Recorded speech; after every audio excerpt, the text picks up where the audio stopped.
నమస్తే అండి, welcome to దేవళ్ళ realtors. మంచి ప్రాపర్టీ, హౌస్ సైడ్ ప్రాపర్టీ ఒకటి అమ్మకానికి వచ్చింది. ఇది తాడేపల్లిగూడెం మండలం, కృష్ణాయపాలెం గ్రామం, పశ్చిమ గోదావరి జిల్లాగా ఉంది. మొత్తం 400 గజాలు. గజం వచ్చి 8,000గా చెబుతున్నారు. నెగిషియబుల్గా మాట్లాడుకోవచ్చు. దీనికి 9 అడుగులు సిమెంట్ రోడ్డు ఉంది.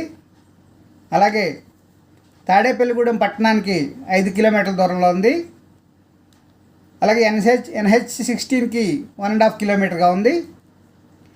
తణుకు పట్టణానికి 15 కిలోమీటర్ల దూరంలో ఉంది. రాజమండ్రికి 30 కిలోమీటర్ల దూరంలో ఉంది. ఇది కృష్ణాయపాలెం పంచాయతీ ఆఫీస్ ఎదురుగా ఉంది. విలేజ్ క్లినిక్ కూడా దగ్గరలో ఉంది. చుట్టుపక్కల ఇళ్ళు